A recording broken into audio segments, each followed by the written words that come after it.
All right, so there wasn't a lot of fighting back and forth on this, but the argument for Sylvester Turner, the Democratic mayor of Houston, not recommending an evacuation was that it would have caused even more trouble if millions of people en masse had taken to the roads and endangered their safety. Florida Attorney General Pam Bondi on all of that. Pam, good to have you. What do you make of that? I mean, obviously it's easy in hindsight to have 20/20 vision and say maybe these communities should have been evacuated. A lot of them are being evacuated now as the rains continue to come in, but everyone seems to be on the same page about keeping people safe. So what do you make of it all? And Neil, I agree with that. And you know, the Texas House of Representatives issued a report after Rita hit Texas in, I think, 2005. And you've got approximately 3.7 million people. And when they did the evacuations during Rita, there were over 100 deaths, and 60 of them were linked directly to the evacuation.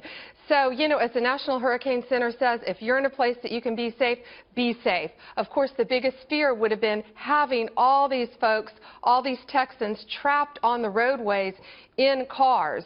So, of course, there are casualties, and we're praying for them now. But I think so many people ended up being safe in their homes. But, you know, just as the National Hurricane Center said, listen to your local authorities, and that's what they've been doing in Texas. And I think everybody's working so well together, and now we're dealing with the aftermath. You know, it's always crucial, I guess, post-Katrina, but that everyone be on the same page and everyone coordinate. It seems to be the case right now.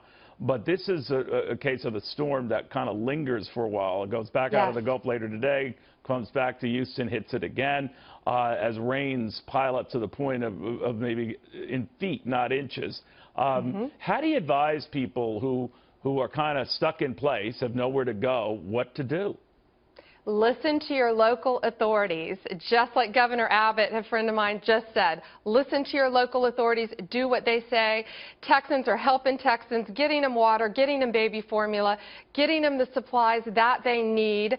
You know, and now President Trump has signed an executive order rescinding DOD 1033, which he's going to provide federal equipment, armored vehicles, tanks, trucks, whatever they need to Texans and now throughout the country, which will be a great help to many, as well as Governor Abbott deploying the entire National Guard as well.